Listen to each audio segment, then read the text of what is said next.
A mother stepped inside for just a few minutes to grab juice for her 4-year-old daughter.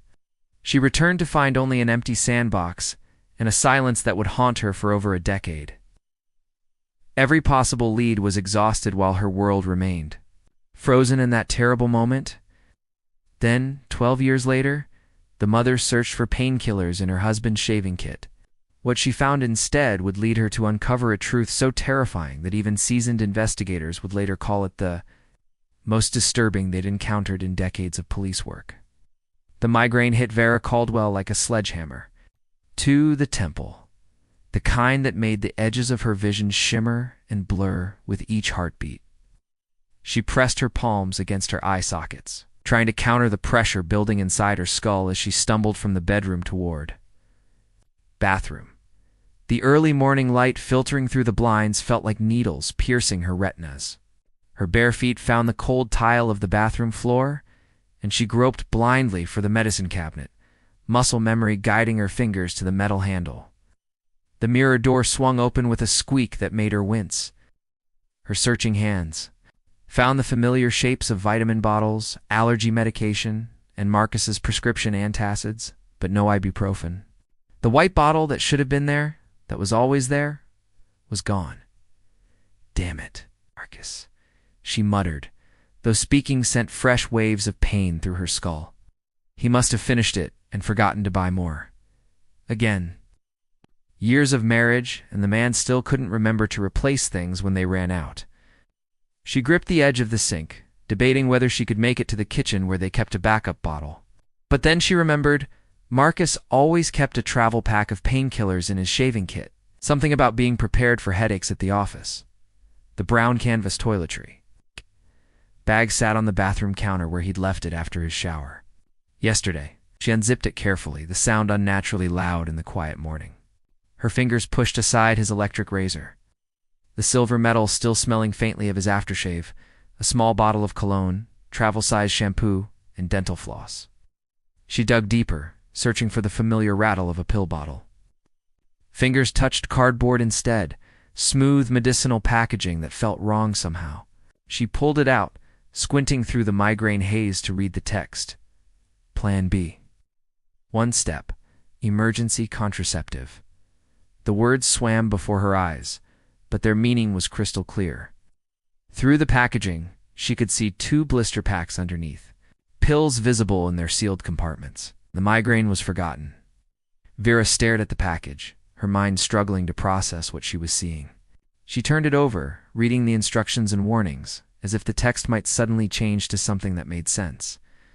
Their sex life had been virtually non-existent for years, not since Ruby. Neither of them could bear that kind of intimacy. Anymore, not with the weight of their daughter's absence crushing them both. The few times they'd tried had ended with Vera in tears. Seeing Ruby's face every time she closed her eyes, a receipt was tucked beneath the package. She unfolded it with trembling fingers. CVS Pharmacy. The date from last week? Tuesday. Marcus had said he was working late Tuesday. Server maintenance that couldn't wait. Heavy footsteps on the stairs announced Marcus returning from his morning jog. She could hear his labored breathing, the squeak of his running shoes on the hardwood. Vera stood frozen, the package still in her hand as he pushed open the bathroom door. He was still in his running shorts and a sweat-stained tank top with horizontal stripes, his face flushed from exertion. His eyes went immediately to what she was holding. She watched his expression shift from confusion to something else, something sharp and dangerous. "Whose are these?" her voice came. Out as a whisper, barely audible, she cleared her throat and tried again. "Marcus, whose pills are these?" The answer seemed obvious. Another woman. Someone younger. Someone who could give him what she couldn't anymore. Someone who didn't cry when he touched her, who didn't see their dead daughter's face in quiet moments. The betrayal cut deep, but it was almost a relief to have a reason for the distance between them. Marcus moved faster than she expected. He snatched the package from her hands, his face contorting with rage. "Paranoid bitch," he snarled, and the venom in his voice made her step backward. "Going through my things? This is what you do while I'm trying to keep myself healthy?" "I was looking for ibuprofen," she said. "Bullshit." His voice thundered in the small bathroom. "You're always looking for problems. Always." inventing things to be upset about because you can't accept that she's gone. He jabbed his finger at her face, close enough that she could smell the sweat on him. Ruby is dead, Vera. She's been dead for 12 years. You're so hung up about it that you're seeing betrayal everywhere. The words hit like physical blows. Vera felt her knees weaken. This wasn't the guilty stammering she'd expected, the ashamed confession of an affair. This was pure volcanic fury. You want to know what I think? Marcus continued, his face inches from hers. I think you're losing your goddamn mind. You see me with emergency contraception and immediately assume I'm cheating? Maybe I picked them up for a coworker? Maybe they're not even mine. But no, paranoid Vera has to make everything about her, about how I'm betraying her. His voice dropped to a cruel whisper. Just like you betrayed Ruby by not watching her that day. The accusation knocked the breath from her lungs. It was the deepest cut he could make, the guilt she carried every day thrown in her face like acid. Marcus stormed past her toward the bedroom. I've got errands to run. Hardware store. Try not to ransack the house while I'm gone. Yanked open dresser drawers, pulling out fresh clothes with violent movements. Marcus, please. I just want to understand, she said. He whirled on her again, and for a moment she thought he might hit her. His hand was raised, trembling with rage. Understand this. You failed as a mother. You couldn't keep our daughter safe in our own backyard. And now you're trying to destroy what's left of our marriage because you can't live with yourself. He grabbed his wallet and keys from the nightstand, shoving past her in the doorway. His footsteps pounded down the stairs, and seconds later, the front door slammed with enough force to rattle the windows. Vera sank onto the bathroom floor, her back against the cool tile wall. The house fell silent, except for her ragged breathing, and the distant sound of Marcus's truck roaring to life in the driveway. Her hands shook as she pressed them against her face, his words echoing in the emptiness. Vera pulled herself off the bathroom floor, Marcus's words reverberating through her skull like struck bells. The cruelty of his accusation that she'd failed Ruby, failed as a mother, cut deeper than any physical blow could have. But beneath the pain, something nagged at her, a discordant note in the symphony of his rage. She'd seen Marcus guilty before, the time he'd forgotten their anniversary. And she'd found the receipt for flowers hastily purchased at a gas station. The weekend he'd claimed to be at a work conference, but had gone fishing with his brother instead.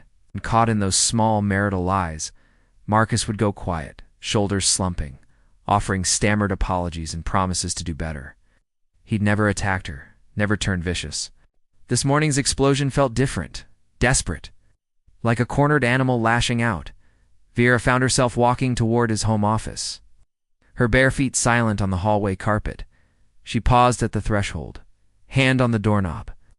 This room had always been Marcus's domain. He handled all their finances, paid the bills, and managed investments. One less thing for you to worry about, he'd always said, especially after Ruby disappeared. She'd been grateful then, too shattered to care about mundane things like electric bills and mortgage payments. The door was unlocked. He'd left in such a hurry, slamming out of the house like the building was on fire. She pushed it open, afternoon sunlight streaming through the blinds to illuminate his sanctuary. The office was exactly what she expected, meticulously organized, everything in its place. Marcus's desk dominated the room, its surface clear except for a desktop calendar and a cup of pens. Filing cabinets lined one wall, each drawer labeled. In his precise handwriting, year by year, category by category. The man who couldn't remember to buy ibuprofen kept financial records like a Fortune 500 accountant. She approached the desk slowly, as if it might bite. Crossing this line felt monumental, a betrayal of marital trust. But then she remembered the Plan B pills, the pharmacy receipt from last week, and his explosive reaction to being questioned. Her fingers found the handle of the top drawer. Credit card statements organized by month. The current statement lay. On top, charges listed in neat columns. She scanned the familiar entries. Shell Station, Kroger, Dunkin'. Donuts. Marcus's morning coffee addiction documented in $4.67 increments. Everything looked normal, mundane, until she spotted it. CVS. Pharmacy, Millbrook, $63.19. Millbrook was 45 minutes away. They had 3 pharmacies within 10 minutes of their house. Why drive that far for anything? Vera pulled out more statements, spreading them across the desk surface like tarot cards revealing a fortune. Her hands trembled as she traced the entries. With her finger, the Millbrook pharmacy appeared again and again, sometimes once a month, sometimes twice. The amounts varied: $47.82, $91.44, $55.23. She grabbed a pencil from Marcus's cup, circling each Millbrook charge. The repetition formed a pattern spanning months. Too much money for just contraceptives, far too much. She dug deeper, pulling statements from previous years. The pattern held consistent, Millbrook charges appearing like clockwork. But there was more. Target in Millbrook, $127.34.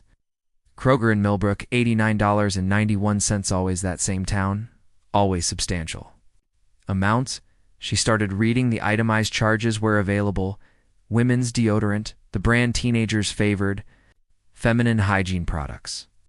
Bottles of the fruity shampoo she remembered Ruby begging for when she was little, the kind that smelled like strawberries. Children's vitamins, more Plan B pills purchased regularly. Her mind raced through possibilities. A mistress with a child, a secret family he'd maintained for years. It would explain the products, the distance to avoid recognition, and his defensive rage this morning. But the time frame troubled her. These charges went back 3 years at least. Long before their marriage had truly fractured, the locked drawer in Marcus's desk had always been forbidden territory. Important documents, he'd said. Tax records that need to stay organized. She'd never questioned it, respecting his need for private space, just as he respected her craft room. But now, the key was exactly where she expected, taped. Beneath the desktop calendar, Marcus was predictable in his habits, secure in the knowledge that she'd never violate his trust. The tape came away easily, the small key warm in her palm. The drawer opened smoothly, revealing hanging files labeled with years. She pushed past old tax returns, their joint returns that she'd signed without reading, trusting Marcus to handle everything correctly. Behind their passports and marriage certificate, tucked at the very back, she found a manila folder that didn't match the others. No label, no year. Inside were utility bills, electric, water. Gasol for 1847 Elm Street. In Millbrook, all showing regular usage, the amounts suggesting full-time occupancy. Someone was living there, using power, running water, and heating the space. The bills went back years. Vera's phone came out instinctively, camera clicking as she documented everything. Credit card statements, utility bills, the pharmacy. Charges circled in pencil, evidence of what she didn't know yet. But every instinct screamed that something was terribly wrong. Secret rental property would require disclosure and tax documentation. This was something else, something Marcus had hidden completely. Combined with the pharmacy purchases, the feminine products, to the Plan B pills, a picture was forming that made her stomach churn. She replaced everything exactly as she'd found it, even retaping the key beneath the calendar. Marcus's Saturday. Aaron's always took ours. Hardware store, car wash, sometimes 9 holes of golf with his buddies. She had time to drive to Millbrook to see this address for herself. Whatever Marcus was hiding at 1847 Elm Street, she was going to find it. The GPS showed 43 minutes to Millbrook. A straight shot down Highway 72, before turning on to smaller state routes. Vera gripped the steering wheel of her Honda knuckles.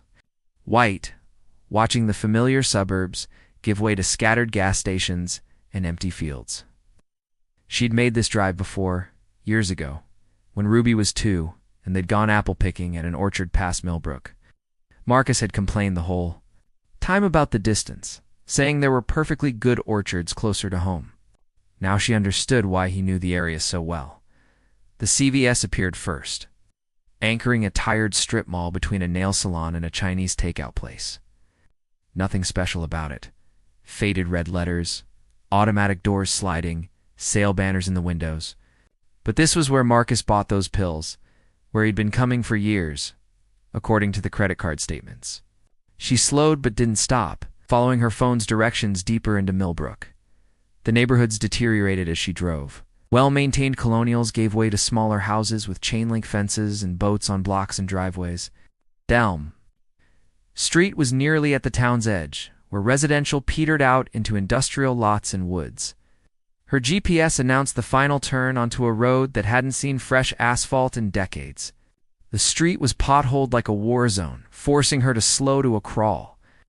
Houses sat far apart, separated by overgrown lots and the occasional abandoned car. Some properties showed signs of life: laundry on lines, toys in yards. Others stood empty, windows dark, grass grown wild. The numbers were hard to read. Mailboxes tilted or missing entirely. 1847 Elm Street squatted at the road's dead end, backed up against a tangle of woods. Vera's first thought was that it looked sick, a small ranch house probably built in the 1960s, judging by the low roof line and narrow windows, seemed to huddle in on itself. Yellow siding had faded to the color of old bones. The front porch sagged in the middle like a frown. But it was the windows that made her skin crawl, every single one covered from inside. Heavy curtains on some, what looked like newspapers, taped up on others. No hint of what lay beyond the glass. The yard told two different stories. Weeds had overtaken what might once have been flower beds, growing waist-high in places. A rusty mailbox tilted at the curb, no name, no number visible. But the driveway was different. Fresh tire tracks cut through the gravel, multiple sets overlapping. Oil stains darkened the concrete near the closed garage door, the kind that came from a vehicle parked in the same spot repeatedly. Someone came here regularly. Vera pulled over 3 houses down, tucking her Honda behind an abandoned pickup truck that provided partial cover. She turned off the engine and sat watching, cataloging details. A new padlock on the chain-link gate, brass bright against the rust-spotted fence. No newspapers in the driveway, no mail overflowing the box. The roof looked sound, no missing shingles or obvious damage, maintained but hidden, a paradox that made her stomach clench. Were those security cameras under the eaves? She couldn't tell from this distance, but something about the house felt watchful, as if it were holding its breath, waiting. Movement caught her eye. An elderly woman in a housecoat, walking a small terrier, making her slow way along the broken sidewalk. Vera made a quick decision, lowering her window as the woman approached. "Excuse me?" she called out, manufacturing a friendly smile. "I'm sorry to bother you. I'm looking at properties in the area. My husband and I are thinking of moving. Do you know much about the neighborhood?" The woman's face lit up at the prospect of conversation. She shuffled closer, her dog sniffing at Vera's tires. "Oh, honey, I've lived here 42 years. Used to be a nice area, very quiet. Still is, mostly." Her eyes darted toward 1847. "You're not thinking of that one, are you? Is there something wrong with it?" Vera asked. "Strange place," the woman said, lowering her voice as if the house might hear.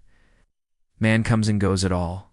Ours mostly at night. Drives a dark pickup truck, one of those big ones. Been doing it for years now." Vera's heart hammered. "Have you ever talked to him?" "Tried once, when he first started coming around. Wanted to be neighborly, you know. But he just stared at me until I went back inside. Never said a word. Made me feel." She shivered despite the warm afternoon. "Something's off about him. Always alone. Always locking up careful. Like, when did he start coming here?" Vera asked. The woman's terrier tugged at its leash, eager to continue their walk. "Let's see. The property changed hands maybe 14 or 15 years ago. Some foreign investor never saw him. The night visitors started showing up soon. After, I called the city about the yard a few times, but nothing ever happens." "Just the yard bothers you?" Vera pressed. The woman glanced again at the house, then leaned closer. "Sometimes I hear things late at night, machinery running, like construction equipment. But in the morning, nothing looks different. And once," she hesitated. "Once I was walking Muffin here late, maybe midnight. She has a weak bladder, you know, and I saw his truck there. Got curious, tried to peek over the fence." "What did you see?" "Nothing.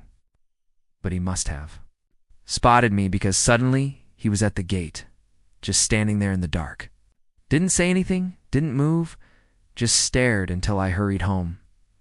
I don't walk past there at night anymore. Vera's phone rang, shattering the moment. Marcus's name on the screen. She apologized to the woman, who continued on with her dog, casting one more nervous glance at 1847. "Where are you?" Marcus's voice was tight, controlled. The rage from this morning had crystallized into something colder. "Grocery store." Vera lied, surprised at how smoothly it came. "Out. Picking up things for dinner? Which store?" Too quick. "The Kroger on Madison," she said. "They were out of your coffee at the one on Fifth." A lie built itself. Silence. She could hear him breathing, could picture him processing her words, checking them for deception. "I came home for my wallet," he said finally. "Forgot it this morning." "Oh well, I should be back soon," she replied. "Good. We need to talk about this morning." The threat was subtle but unmistakable. "I'll be home by 3, she said. "Okay, Vera." His voice dropped. "Come straight home." The line went dead. She looked at the time, 1:47. If she left now, she could make it back before him, maintain the lie. But her eyes were drawn again to 1847, to its covered windows and watching presence. She raised her phone, snapping pictures quickly. The house, the fresh tire tracks, the new padlock evidence of what she wasn't know yet. But Marcus had stood in this driveway, had used a key on that lock, had disappeared into whatever lay. Behind those covered windows, with one last look, she started her car and pulled away, leaving the sick house to its secrets. For now, Vera pulled into the garage with minutes to spare. Grocery bags hastily grabbed from Kroger to support her lie. Duh. Her hands shook as she carried them inside. Milk, bread, Marcus's coffee, the mundane items that proved she'd been where. She claimed the house felt different now, infected by the knowledge of that covered window ranch in Millbrook. She had maybe an hour before Marcus returned. His Saturday errands were predictable. Hardware store for whatever project he'd invented. Car wash, even though the truck wasn't dirty. Sometimes a stop at Home Depot to browse tools he didn't need. The routine had been the same for years, she realized. Always Saturdays, always hours-long absences. Back in his office, Vera moved with purpose. The filing cabinets held decades of their life together, every document Marcus deemed important. She bypassed the recent years. Instinct pulled her deeper into the past. Behind tax returns from 2008, 2009, and 2010. Her fingers found a folder that felt different, older, the manila worn soft at the edges. It was a power of attorney, dated 14 years ago, witnessed and notarized. David Caldwell, Marcus's younger brother, granted full control of his assets and properties to Marcus. The legalese was dense, but the meaning was clear. Marcus could act as David in all financial matters. Memory flooded back. David at their dining room table, excited about Thailand. Some import-export opportunity, a chance to finally make real money. He'd been 35 then, still chasing dreams while Marcus had already settled into family life. "Just needs someone to watch the rental properties," David had said.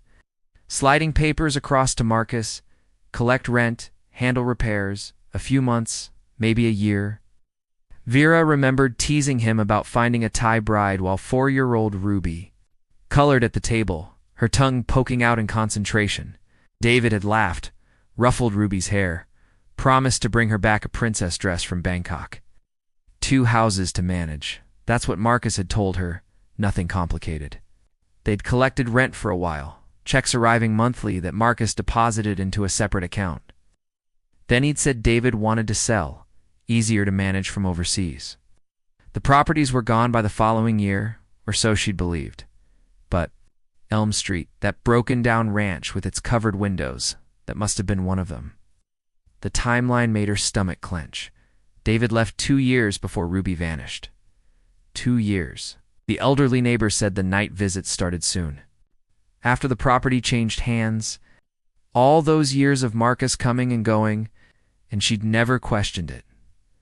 She pulled Ruby's baby book from the shelf, where it lived between photo albums. The weight of it, The faded pink cover with its embossed teddy bears brought tears to her eyes. Inside, her daughter's life, documented in careful detail. First smile, first tooth, first steps. The pages after age 4 were blank, waiting for milestones that never came. The last photos were from Ruby's 4th birthday party, their backyard transformed with streamers and balloons. A dozen preschoolers shrieking with joy, Ruby's face covered in chocolate frosting. Gaptooth grinned wide as she blew out candles. Marcus stood beside her, helping with the wish. Then the final picture. Taken the day before she disappeared, Vera traced it with her finger. Ruby in the sandbox Marcus had built that spring, wearing her favorite pink shirt with the butterfly print. Her blonde hair caught the afternoon sun like spun gold.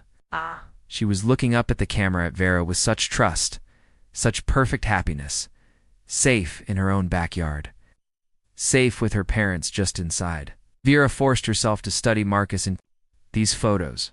His smile reached his eyes then, seemed genuine, the proud father, the devoted husband. But now, knowing about Elm Street, about the night visits that started years before Ruby vanished, that smile looked different, calculating.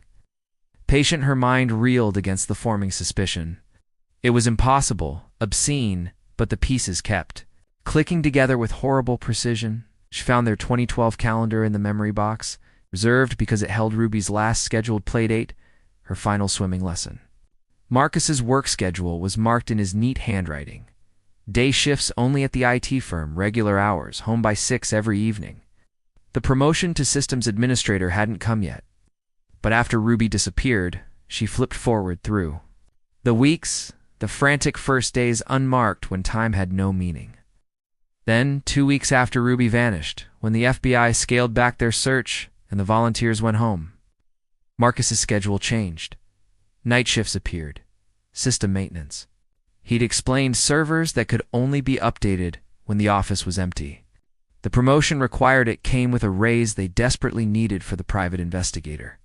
She'd been too shattered to question it, yet grateful even that he could function enough to work, while she could barely leave Ruby's room. In the filing cabinet, she dug deeper into the power of attorney folder. More documents, transfers she'd never seen. Properties moved from David's name to something called DMC Holdings LLC. The signatures were Marcus's. It's perfectly legal with the power of attorney. A web search on her phone showed DMC Holdings dissolved in 2015.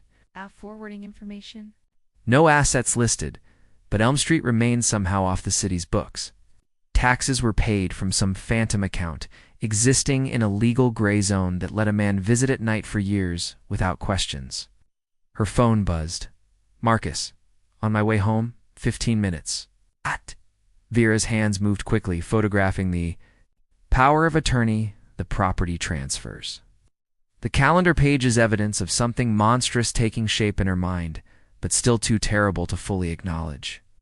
She returned everything exactly as found, closed the filing cabinet with a soft click. In the kitchen, she busied herself unpacking groceries. Each ordinary item, eggs, juice, cereal, feeling surreal against the horror building in her chest. The house felt like a crime scene now, every room holding potential evidence of something unspeakable. When Marcus's truck rumbled into the driveway, she was ready, groceries put away. Coffee brewing, a wife home from errands normal, except for the knowledge burning like acid in her mind. Her husband had kept his brother's property secret. For 14 years, visiting at night, buying girls' supplies and emergency contraception, the facts pointed to one impossible conclusion, but her heart couldn't see it. Not yet. Not until she knew what lay behind those covered windows on. Elm Street. Vera heard Marcus's truck rumble into the driveway. The familiar sound was now sinister with new knowledge. Her mind raced through options. She needed to get back to Elm Street tonight. She needed to know what was behind those covered windows. But first, she had to survive whatever came next with Marcus. On impulse, she positioned herself at the bottom of the stairs, gripping the banister. As his key turned in the lock, she let out a sharp cry of pain. Marcus, thank God you're home. Can you help me? He appeared in the doorway, filling it with his broad shoulders. Something was different. He'd changed clothes since this morning's explosive exit. The striped tank top was gone, replaced by a clean polo shirt. Fresh cologne didn't quite mask the sharp scent of sweat underneath. His expression was carefully neutral, but his eyes moved over her with an intensity that made her skin crawl. What happened? His voice held no warmth, just a flat inquiry. I twisted my ankle carrying the groceries in, she said. I think it might be sprained. She shifted her weight, wincing for effect. Marcus approached slowly, each step measured. He wasn't looking at her ankle. His gaze stayed fixed on her face, studying her features like he was reading a map whore, looking for lies. Which ankle? The question came out sharp. The left one, she replied. I missed the step from the garage. His hands were surprisingly gentle as he helped her to the living room couch, supporting her weight with practiced ease. But the gentleness seemed performative, like an actor hitting his marks. Once she was settled, he knelt beside her, fingers probing her ankle through her sock. Here, he pressed against the joint. What about here? She winced on cue, playing up the pain. His touch was clinical, methodical. How exactly? Did you fall? He asked. Show me the position? My foot turned wrong. Does it matter? She said, Everything matters. His eyes bored into hers. Which grocery store did you go to? The receipt should have a timestamp. Kroger on Madison, like I told you on the phone, she replied. His fingers continued their examination. Did anyone see you fall? Maybe offer to help? Questions felt like a test, each one probing for inconsistencies. She kept her answers simple, plausible. Yes, her ankle hurt. No one saw her fall. Yes, she'd put the groceries away before sitting down. I'll get you some ice, he said finally, rising to his feet. While he was in the kitchen, Vera's eyes went to the entry table. His keys lay there in their usual spot, but the ring looked different, heavier. Along with the familiar Keys House truck, Offashi counted at least 3 she didn't recognize. One was brass, expensive looking, from the same high security brand as the padlock she'd seen on Elm Street's gate. Her phone vibrated. A text from her sister Diane. Surprise. 20 minutes out, bringing wine and need girl talk. Marcus better not hog you. Vera's heart sank. The last thing she needed was Diane's chaotic energy complicating an already dangerous situation. But canceling would raise questions. Especially if Marcus saw the text. He returned with ice wrapped in a dish towel, kneeling again to apply it to her ankle. This close, she could see details she'd missed before. Fresh scratches across his knuckles, the kind that came from branches or fingernails. One was deep enough to have bled recently. What happened to your hands? She asked. He glanced down, seeming surprised. Had to help clear some brush at the hardware store loading dock. New delivery got hung up on some overgrown trees. Lie came so easily, so naturally. How many other lies had she missed over the years? Marcus settled beside her on the couch, closer than necessary. His arms stretched across the back cushions. It's not quite touching her, but marking territory. We should talk about this morning, he said. Marcus, I know. Let me finish. His voice had shifted to something reasonable, almost carrying the voice he used when he wanted something. I've been thinking during my errands. Maybe you were right to be concerned. Not about what you think, he added quickly, but about us, our communication. Maybe we should try counseling again. I like the suggestion was so unexpected, so normal. That for a moment, Vera doubted everything she'd discovered. Then she saw his eyes, still watchful, still calculating. This was a performance, not contrition. I know I was harsh this morning, he continued. Said things I shouldn't have about Ruby, about you as a mother. That was cruel. She made herself nod, playing along. We both said things. His hand dropped to her shoulder, squeezing gently, too gently, like he was reminding himself. Not to squeeze harder, we should work on us. But first, I might need to head to the office tonight. Server issue that can't wait until Monday. There it was, the excuse that would take him to Elm Street after dark, just like the neighbor had described. The lie flowed like water, practiced and smooth. Before she could respond, the front door burst open. Diane swept in without knocking. As usual, carrying a wine bottle and an oversized charcuterie board. Surprise, sis. Hope you're not. What happened? She finally noticed Vera's elevated foot, the ice pack. Just a twisted ankle, Vera said. Nothing serious. Diane immediately launched into nurse mode, despite having no medical training beyond WellBMD. She deposited her offerings on the coffee table and began examining Vera's ankle with enthusiasm that made Marcus step back. You need to be more careful, Diane chattered, oblivious to the tension in the room. Oh, Marcus. Good, you're here. You'll never guess what I saw driving over. She laughed, already pouring wine. That creepy abandoned house on Elm. That's the yellow one that looks like it should be condemned. I swear I saw your truck there earlier. You flipping houses now without telling us? The temperature in the room plummeted. Marcus went very still. His recovery was swift, almost impressive. The stillness lasted barely 2 seconds before he laughed, shaking his head with practiced amusement. Diane, there must be 50 dark pickup trucks in this town. Half of them probably have veteran stickers. His voice carried just the right note of casual dismissal. That house has been empty for years. City should condemn it, honestly. But Vera caught the micro-expressions, the tightening around his eyes, the almost imperceptible flare of his nostrils. Nervous, the way his jaw clenched before the easy smile appeared, like watching a mask slide. Into place? I don't know, Diane said, pouring herself more wine. It looked exactly like yours, same chrome running boards and everything.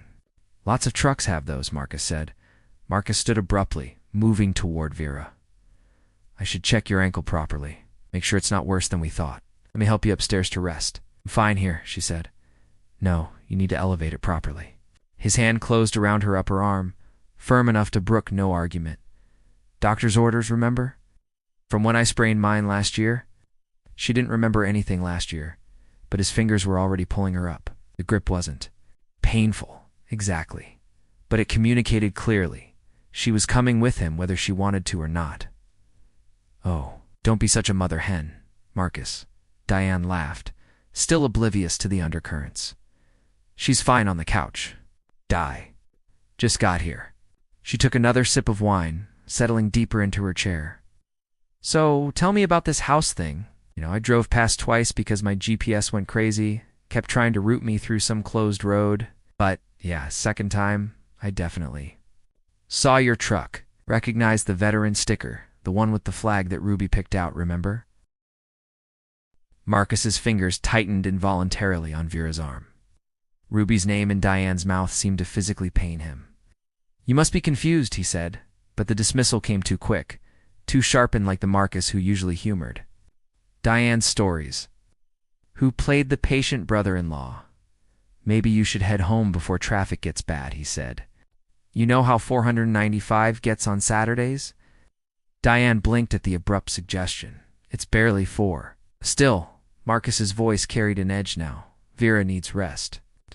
And you shouldn't drive first, Vera interrupted, pulling away from his grip. Something passed between the sisters, a lifetime of silent communication that excluded Marcus. Diane's eyes narrowed slightly, finally picking up on the tension. No rush here, Diane said, deliberately pouring more wine. So, Marcus, this coworker who's interested in real estate, anyone I know, maybe I can give them some tips. I helped the Johnsons when they bought that flip.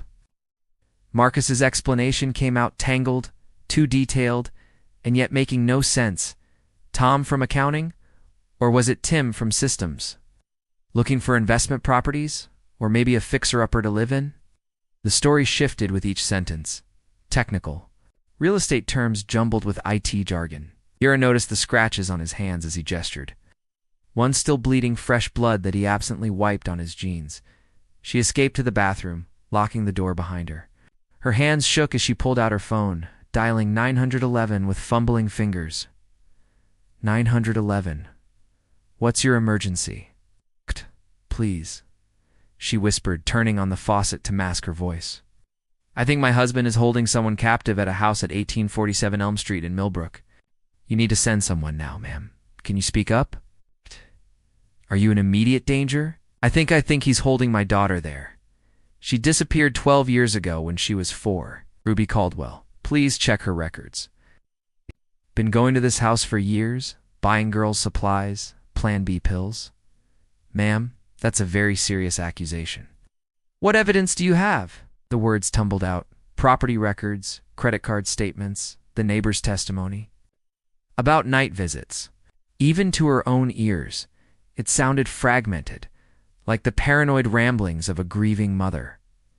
We can send a patrol car to check the property, the operator said, professional but skeptical. But without concrete evidence of a crime in progress, a sharp knock rattled the door. Vera, everything okay in there? Marcus's voice was too close, like he'd been listening. Fine, just a minute, she said. She flushed the toilet, ran water in the sink. To the operator, please, just check. 1847 Elm Street, please. She ended the call, splashing water on her face before opening the door. Marcus stood inches away, close enough that she had to press against the doorframe to avoid touching him. His eyes searched her face with an intensity that made her skin crawl. You were in there a while. Stomach's upset. Must be stress from the ankle, she said. His gaze dropped to her. Hands, steady now, then back to her face. Who were you talking to? What? No one. I wasn't. I heard voices, Vera. His tone was conversational, but his body blocked her exit. Were you on the phone? From the living room, Diane's voice rang out cheerfully. Hey, I'm ordering pizza. What does everyone want? What? Marcus, I know you hate mushrooms. The mundane question shattered the moment. Marcus stepped back, just enough for Vera to squeeze past, but his hand found the small of her back, guiding her with false solicitude back to the living room. The touch felt like a threat. Diane had her phone out, pizza app open. There's this new place that delivers. Reviews are amazing. Vera, your usual veggie supreme. Sounds good, Vera managed, sinking onto the couch. Marcus immediately sat beside her, closer than necessary, his arms settling around her shoulders. 2. Diane, it probably looked affectionate. To Vera, it felt like being held in place. I really do need to head to the office soon, Marcus said, checking his phone for the third time in as many minutes. Critical server issue. Can't wait until Monday. Oh, what kind of issue? Diane perked up. You know I do IT consulting now, right? Maybe I can help? Marcus's explanation fell apart almost immediately. He mentioned SQL databases when he meant servers, confused Linux commands with Windows protocols. For someone who'd worked in it for 15 years, the errors were glaring. Diane's eyebrows rose with each mistake. It doesn't sound right, she said slowly. Are you sure? Marcus's phone buzzed. He grabbed it quickly, too quickly turning the screen away as he typed. His jaw was tight, fingers flying over the keyboard with urgency. Texting someone, warning someone. Ow. The horrific possibility crashed over Vera like ice water. If Ruby was alive, if she was at that house, was Marcus telling her to hide, to stay quiet when the police came? Her daughter might be 45 minutes away, might have been that close for 12 years, and he was warning her that Mommy was getting too close to the truth. She stood abruptly, the room spinning. I need some air. Marcus rose with her, inevitable as gravity. His hand found her elbows, tedding or restraining. She couldn't tell anymore. You should rest, he said. You're not looking well. Behind them, Diane set down her wine glass with a sharp click. Okay, what the hell's going on here? Vera swayed dramatically, letting her knees buckle just enough to sell the performance. The ankle she'd supposedly twisted suddenly couldn't bear her weight. Diane jumped from her chair, wine sloshing, reaching out to steady her sister. Whoa, careful. In that moment of choreographed chaos, Vera's hand shot out toward the entry table. Her fingers closed around Marcus's keys, the heavy ring with its collection of familiar and unfamiliar brass. The metal was warm, as if it had absorbed his body heat. Marcus moved faster than she'd ever seen him move. His hand clamped around her wrist like a vice, all pretense evaporating in an instant. The caring husband, the concerned partner that masked didn't just slip, it shattered completely. Give them back, he said, his voice low, dangerous, stripped of any warmth. His fingers ground into the delicate bones of her wrist. It's hard enough to leave bruises, hard enough to make her gasp. Marcus, what the hell? Diane tried to wedge herself between them, but Marcus's free hand shoved her aside not gently. The keys, Vera, now let go of her. Diane recovered her balance, phone already in hand. I'm calling the police. Those seconds stretched like pulled taffy. Vera could see Marcus calculating, his eyes darting between her face, the keys. And Diane's phone? She watched him decide, saw the moment he realized he'd revealed too much, gone too far. His grip loosened fractionally. It was enough. Vera wrenched free and ran. Behind her, Diane's scream mixed with Marcus's roar of fury. Her supposedly injured ankle worked perfectly as she sprinted through the front door. Across the lawn, keys clutched so tightly they cut into her palm. Marcus's truck sat in the driveway like a waiting accomplice. She didn't look back, jamming the key into the ignition. The engine roared to life as Marcus burst from the house. In the rearview mirror, she saw him racing toward Diane's Honda. Saw her sister trying to block his path. Saw him shove her aside again. The truck tires squealed as Vera reversed wildly, clipping the mailbox. Then she was accelerating down their quiet suburban street, the speedometer climbing past every legal limit. Her phone was already at her ear, 911 dialed with one shaking hand, while the other wrestled the wheel. The house at 1847 Elm Street. In Millbrook. My daughter is there, Ruby Caldwell. She's been there for 12 years. My husband has her. He's following me. He's right behind me.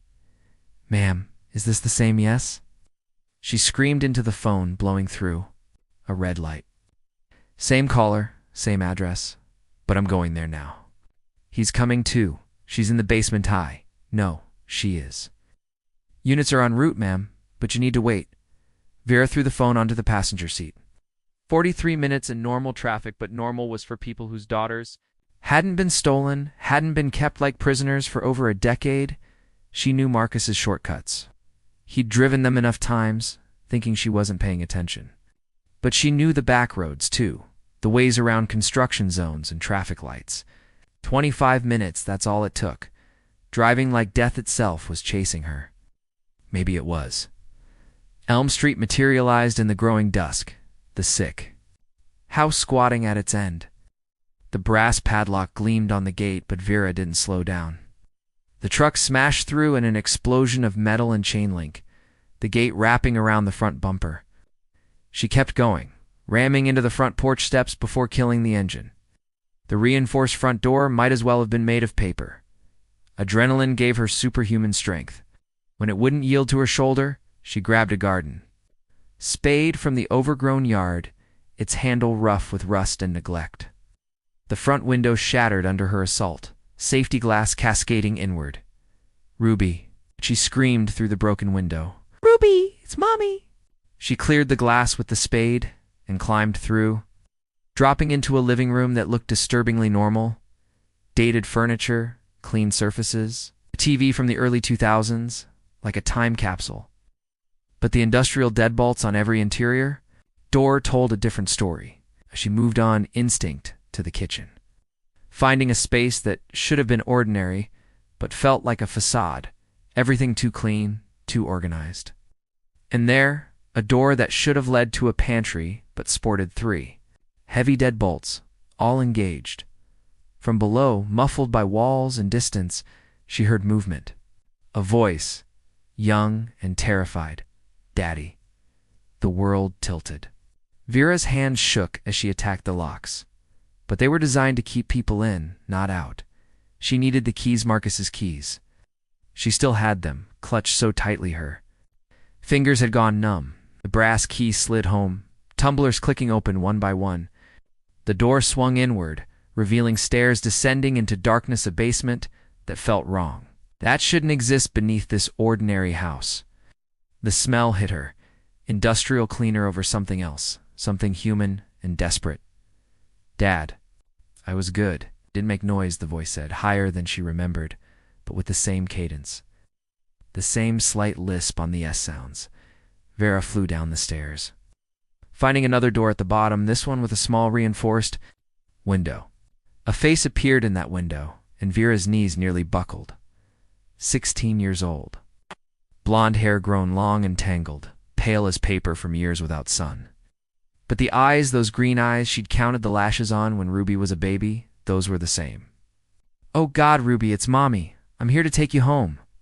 The girl, for she was a girl now, not the toddler stolen from their backyard, shrank back from the door. Fear twisted her features, the kind of bone-deep terror that came from years of conditioning. "I don't know you. Where's Daddy?" He said no one was allowed down here. "I've been good. I promise I've been good." Vera's heart shattered. She attacked the door with the spade, wood splintering under her assault. Behind the door, Ruby cowered in the corner, hands over her ears, keening like a wounded animal. Heavy footsteps pounded on the stairs. Marcus, breathing hard, his face twisted with rage and something else. Possessiveness. "You don't understand," he panted, reaching for her. "She's sick.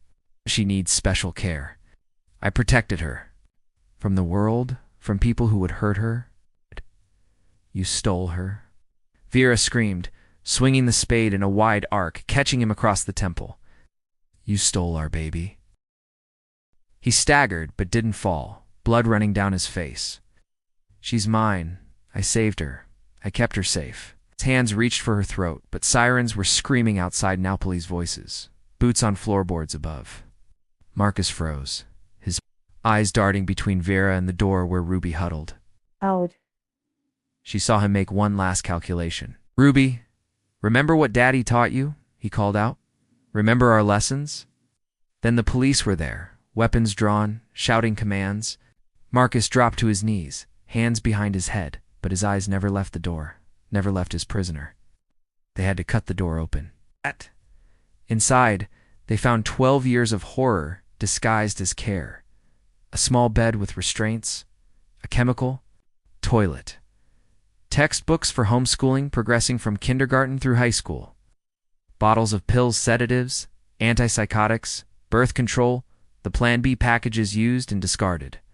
And Ruby, alive but shattered, asking why they were hurting her daddy.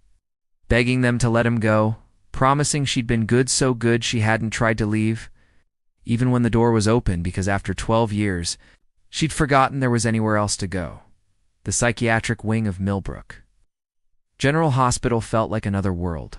Sterile white walls, locked doors with reinforced glass, the distant sound of someone crying. Ferris stood at the observation window, hands pressed against the cold surface, watching the stranger who was her daughter.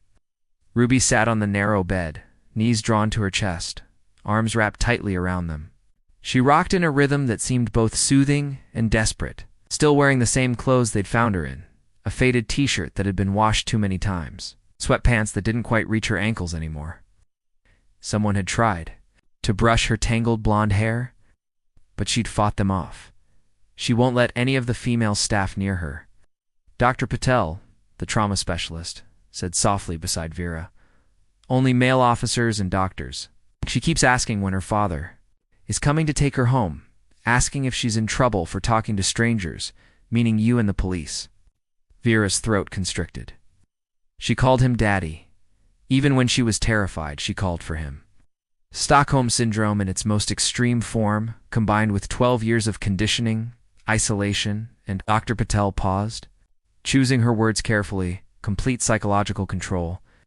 In her mind, Marcus isn't her captor. He's her protector, her whole world. We're the threat. Detective Morrison approached, holding a tablet. She was a woman in her 50s. With kind eyes that had seen too much. "Mrs. Caldwell, I need to show you some things we found. It's difficult, but it might help you understand what Ruby's been through." They moved to a small conference room. The detective pulled up images on the tablet, not the worst ones, she assured quickly. Just evidence they needed to discuss. A locked room on the second floor of the Elm Street house had yielded hundreds of photographs. Children at playgrounds, schools, public pools, all taken from a distance, all focusing on girls between the ages of 3 and 6. "Some of these go back 20 years, Morrison said, "long before Ruby was born. We've checked. No other missing children match these photos. Your daughter appears to have been his only victim, but..." She paused, nausea rising. He was planning, waiting. His own daughter was the easiest target already in his house, already trusting him. Morrison swiped to another screen. We found journals, detailed accounts starting when Ruby was 2. Was already grooming her, teaching her that his attention was special, that secrets were normal. By the time he took her, she'd been programmed to accept it. The Plan B pills finally made their horrible sense. Morrison explained it clinically, but the reality was monstrous. Ruby had started menstruating at 11. Marcus couldn't risk pregnancy exposing his secret, so the monthly pharmacy trips began. He'd maintained her physical health meticulously, vitamins, regular meals, even exercise equipment in the basement, keeping his victim healthy while destroying her mind. He taught her himself, Morrison continued. We found textbooks, completed worksheets dating back years. She can read at a high school level, knows algebra, has beautiful handwriting. But she's never seen the ocean, never been to a movie, never had a friend. He convinced her the outside world was full of people who would hurt her, that only he could keep her safe. Through the conference room window, Vera could see uniformed officers leading Marcus down the hallway, shackled, wearing orange, but walking with his head high. He saw her watching and actually smiled, like they were sharing a secret. His interrogation was. Morrison shook her head. No remorse. He insists he loves her, that he protected her from a harsh world. He described in detail how he drugged her juice that day, carried her to his truck while you were napping. The basement was already finished. He'd spent months soundproofing it, installing locks. He's the one who called 911 to report her. Missing played the devastated father so perfectly that no one suspected. The night shifts, all those years of M. Marcus leaving after dinner, claiming server maintenance that couldn't wait, he'd spend hours in that basement, then come home and slide into bed beside Vera like nothing had happened. The violation. Avita sleeping next to him, eating breakfast with him, grieving with him while he knew exactly where Ruby was, made her want to scream. There's more, Morrison said gently. The brass key on his keyring opened a safety deposit box USB drives with. She paused. More evidence, photos, videos, enough to ensure he never walks free. I won't describe them, but you should know they exist. For the trial. David had been contacted in Thailand. Died. Marcus's brother was horrified and had flown back immediately. He'd trusted Marcus completely, signed power of attorney documents without reading them, never imagining they'd be used to hide a kidnapped child. The legal complexities would take years to untangle, but David had already hired lawyers too. Transfer everything to Vera, to help however he could. Can I see her? Vera asked. Can I try? Dr. Patel hesitated. We can try, but please understand, she doesn't remember you. She was 4 when taken. Oh. In her mind, her mother is dead. Marcus told her you went to heaven, that you're watching from above, but can never come back. They walked back to Ruby's room together. Through the window, a male nurse was bringing her lunch. She ate mechanically, eyes downcast, answering his gentle questions in monosyllables. When he left, she returned to her position on the bed, knees up, rocking. Vera entered slowly, Dr. Patel beside her. Ruby's head snapped up, green eyes wide with fear. Hello, Ruby, Vera said, her voice breaking. I know who you are, Ruby said, her voice different, no 16 years old, but with a strange flatness. You're the lady from the basement, the one who hurt Daddy. Ruby, I'm your mother. Ruby shook her head violently. My mother is dead. Daddy told me she went to heaven when I was little. Her eyes narrowed, studying Vera's face. Are you an angel? Am I dead too? Is that why everything feels wrong? Vera's knees nearly buckled. Dr. Patel steadied her, whispering to go slow. Vera sat in the visitor's chair, keeping distance between them, making herself small and non-threatening. You're not dead, sweetheart, and I'm not an angel. I'm your mom, and I've been looking for you for 12 years, every single day. Daddy said, you stopped loving me. That's why you went to heaven. That's not true. No. I never stopped loving you, not for 1 second. Ruby was silent, processing.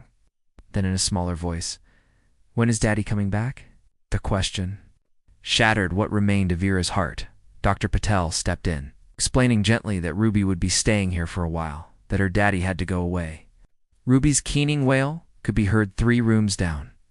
Later, after sedation, after Ruby finally slept, Dr. Patel walked Vera out. The prognosis was guarded, but not hopeless.